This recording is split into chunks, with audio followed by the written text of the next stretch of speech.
C'est bon. Ouais. Voilà. Donc cette mouche est une imitation de marche brun, d'émergente de marche brun. Alors, ce montage-là a la particularité de pouvoir traverser le vent. Je l'avais mis au point, pas la mouche, le montage, je m'étais aperçu que quand il y avait chez nous beaucoup de vent, ce montage-là permet d'être plus précis, de percer le vent, donc je m'en sers souvent. Et en plus, le fait qu'il y ait des fibres en poil de chevreuil, elle flotte très bien, elle se sèche bien. Donc on va voir ce montage. Alors pour la monter, j'utilise un hameçon, là c'est gros, hein, c'est pareil, c'est du 12.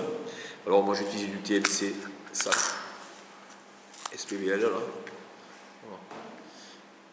Qui va très bien. Et après on peut retrouver les équivalents, sur d'autres marques, hein, du chevreuil. Alors le chevreuil, moi c'est le chevreuil que j'achète, hein, parce que je recherche qu'il ait des fibres les plus fines possibles à la pointe. Donc c'est une couleur naturelle. Plutôt clair que foncé. Alors on le voit très bien sur l'eau. Ensuite, pour faire le corps, on va utiliser du dubin brun. Ça c'est du dubin de chameau, du camel, extra fin. Voilà. Ensuite, pour le cerclage, on va utiliser un tincelle or qui est arrondi, plat et arrondi, je ne sais pas comment ça s'appelle là.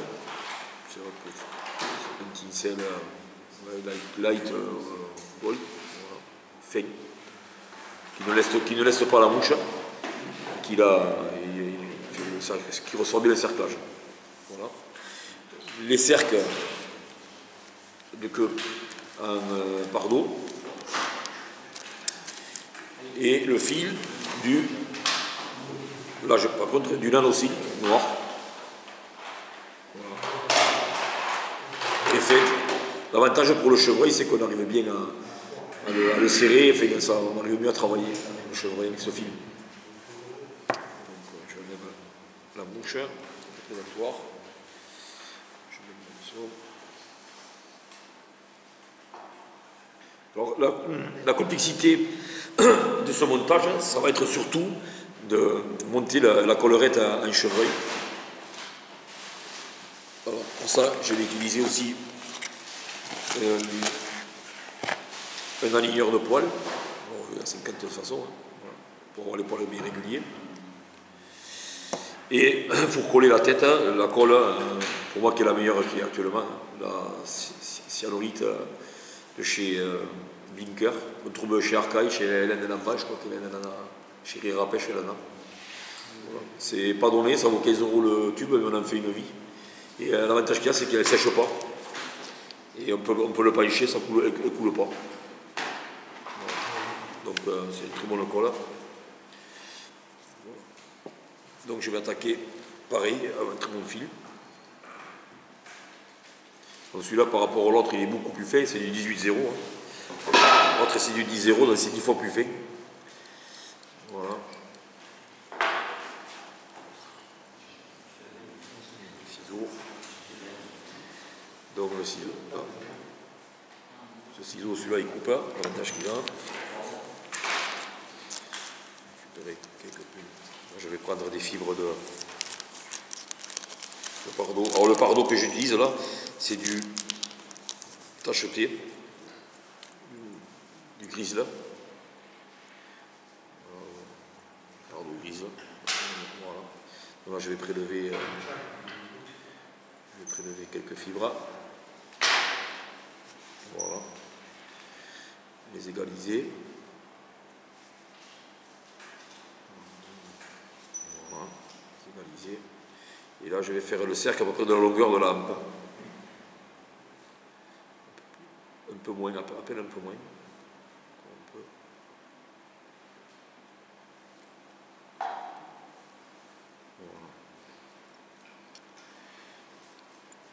Après, on peut faire une déclinaison, on peut la monter en plus petit, en 14, en 16. Le système de montage peut imiter toutes sortes d'éphémères. Les Baitirodanies, les mouches de mai.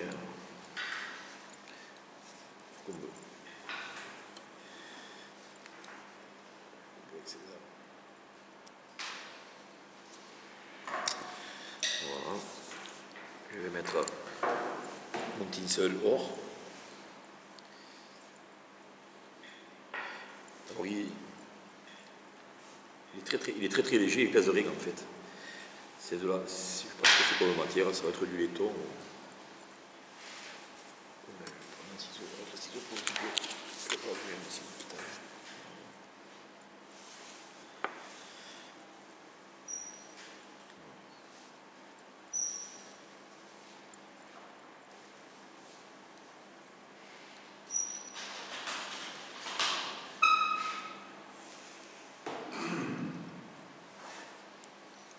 Jusqu'à là. Voilà.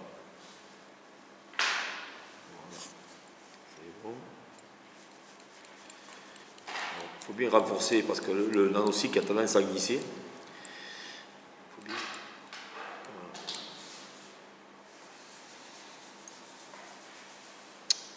Je vais utiliser mon dubing. Alors le super fin, l'avantage qu'il a, c'est qu'il se travaille au grillage du doigt comme très bien. Il se manipule beaucoup mieux que le dubing que j'avais avant. Naturel d'hier, celui-là il est beaucoup plus compliqué à travailler. Je pense ça dedans. Là, il se lisse vraiment bien. Une fois qu'on a pris le pli, on se modifie un peu les doigts. On va faire un tour.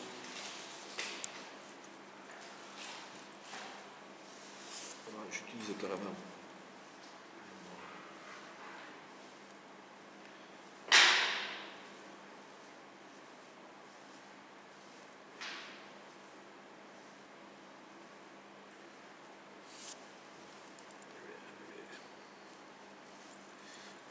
Comme une mèche.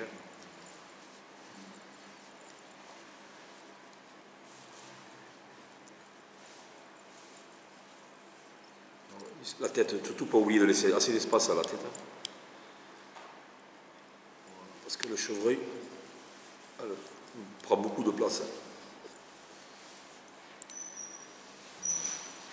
C'est bon.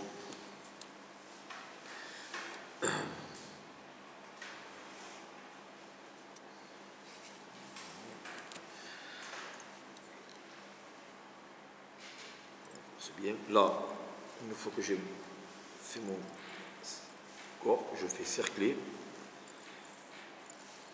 inspire, espacer.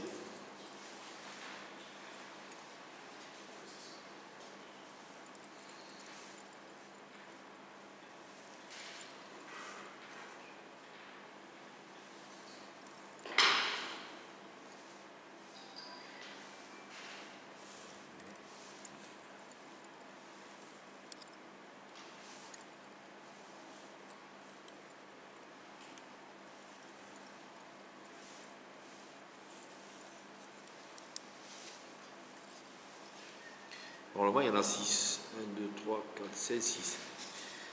D'après les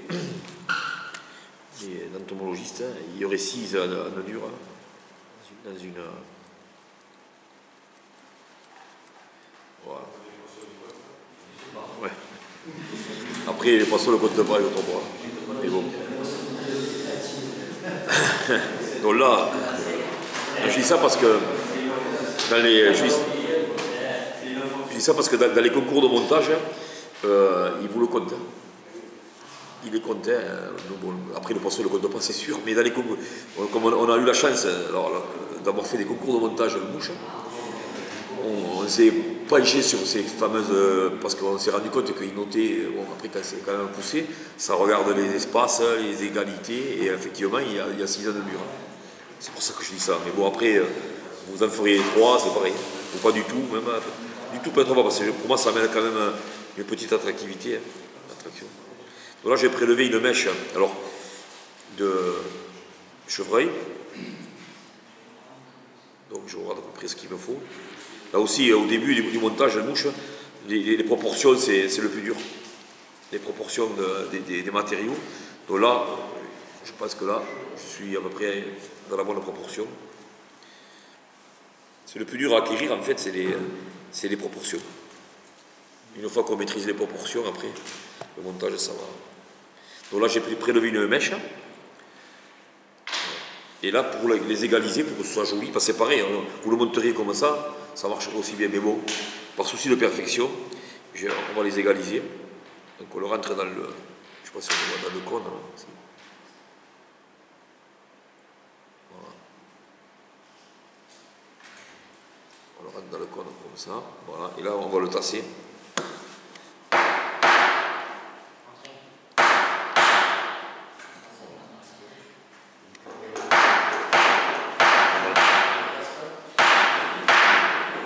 Il ne faut pas hésiter à taper parce que c'est pour le tasser.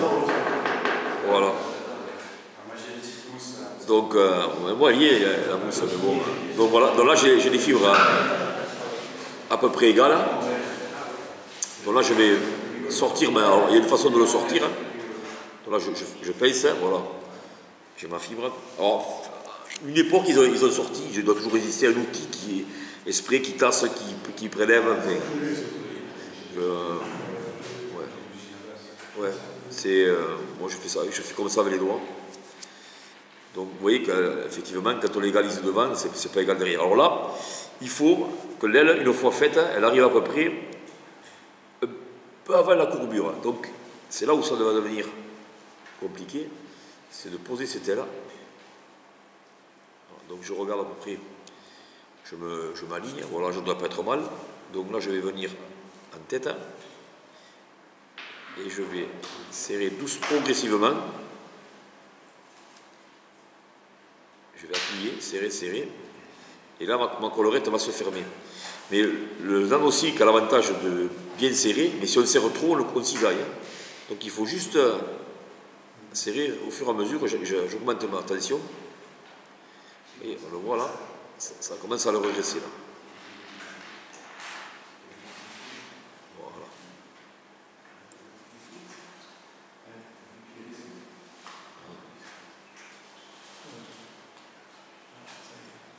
Voilà, là je serre, là c'est bien serré.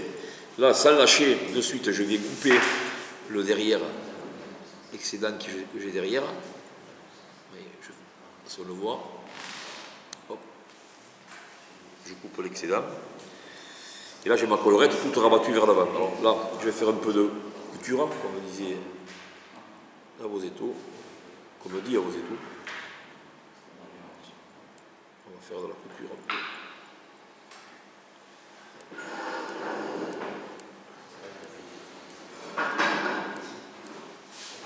Mais l'avantage, c'est que ce surplus de poils va m'empêcher d'aller vers l'arrière. Parce que le même montage se fait pour un sedge, mais on le met carrément directement des pointes à l'arrière. C'est différent un peu. Voilà. Donc là, après, avec mon doigt, avec mon pouce, je rabats tout vers l'arrière. Vous voyez, ma collerette, elle se forme au fur et à mesure. Voilà. Alors, si on laisse passer l'espace entre le corps et l'œillet, on va se trouver de suite tout, on va avoir l'œillet bouché. On ne pourra pas arriver à le finir. Donc là, je rabats tout vers l'arrière. Et d'elle-même, elle revient vers l'avant. C'est ce que je recherche. Donc là, je prends avec mes deux doigts et je vais doucement venir bloquer mon chevreuil.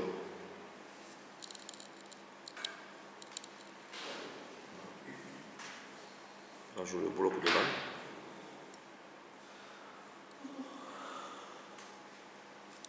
Voilà.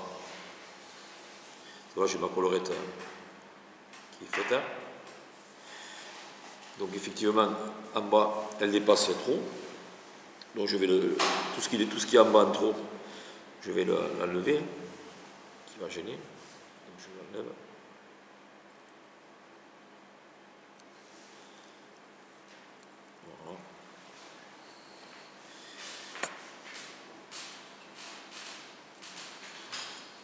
Et là, déjà, là, elle pourrait être finie, là. On pourrait faire le nœud final et ça pêche. Mais on va faire une petite colle, un petit thorax avec le fameux poil de lièvre. Voilà. On va faire un petit thorax pour cacher un peu tout ce qui est le mauvais poil qui se à droite à gauche. Et en même temps, ça fronce un peu le thorax. Ça fait le thorax comme la mouche. Voilà. C'est bon. Alors là, je passe derrière. Je viens derrière.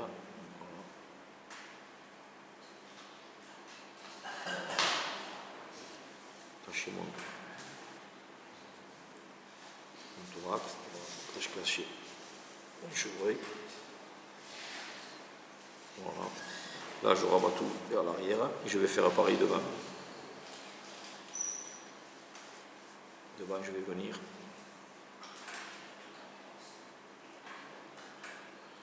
Voilà. Et là, j'enlève tout le.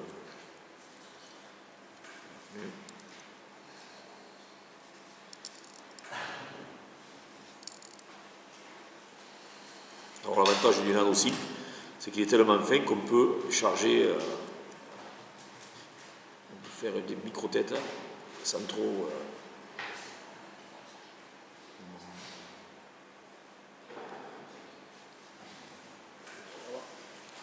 le final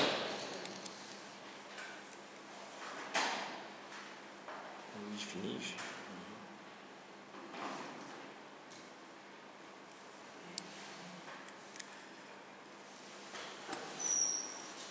Alors ça c'est une mouche qui a l'avantage d'être très très prenante et qui revient pas cher parce que le chevreuil ça coûte rien. Le dubbing avec un dubbing on la monte et c'est une mouche qui pêche une efficacité terrible. Il n'y a pas photo. Ça c'est une mouche qui en la déclinant en plusieurs tailles, c'est une mouche qui est d'une efficacité. Je crois que Gamal pêche avec. C'est terrible. Même en vin, même sur la leçon de vin, on arrive à faire des petits corps et des petites collerettes qui sont d'une efficacité. La journée ou le soir. Ouais. Alors après, dans les rivières d'altitude, on prend du chevreuil foncé, c'est plus preneur que le chevreuil clair. Mais chez nous, celui-là, il va très bien. Et on le voit alors. On le voit, ça se voit. Dans l'eau, ça se voit. C'est vraiment. Et l'avantage, c'est que quand il y a du vent, on arrive à percer le vent. Moi, je l'ai testé. On met une pointe un peu plus grosse. Si on pêche à 10 cm, on met du 14. Et le 14, on perce mieux le vent. Avec cette mouche-là, on arrive on réduit on met une pointe plus courte. Et on arrive à pêcher face au vent. Parce que le problème chez nous, c'est le vent. Le vent, il y a des endroits où il n'y en a pas. Il y a des rivières où il n'y en a pas. Mais il faut aller en Espagne ou dans les Alpes, il y a des rivières où il n'y a pas de vent. Mais chez nous, même en Aveyron, même en Lozère. À Lozère, il n'y a pas trop de vent non plus. À Lozère, il y a moins de vent que chez nous. On n'a pas ici, des fois, quand on a la tramontane pendant un mois. Donc là, je vais faire pareil, je vais renforcer mon. Je vais mettre à peine une petite goutte de cyano. Alors là, il faut à peine.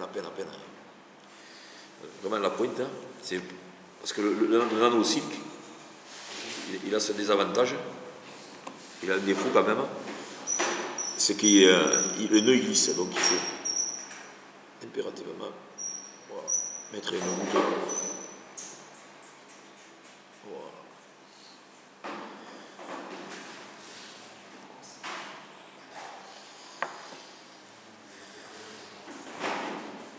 Alors, cette mouche va flotter bas sur l'eau, donc une émergente. Si vous avez une éclosion de marjoram, vous posez cette mouche, je mettrai ma main à couper quand elle fait le poisson. Parce qu'elle est d'une efficacité au niveau des sèches redoutable. Ça, je devrais pêcher qu'avec une mouche, avec ce type de montage, c'est avec celui-là que je pêcherai. Le cul de canard est bien parce que c'est vrai que ça pêche bien, surtout les parcours qui sont très pêchés. Le cul de canard, mais c'est là pour la rapidité de pêche et tout, c'est la mieux. Voilà. C'est un Tinko, là? C'est un Tinko? Ouais, Tinko SP TM100 SPBL. Ouais. C'est la maçon avec la pointe, serre-pointe qu'ils appellent.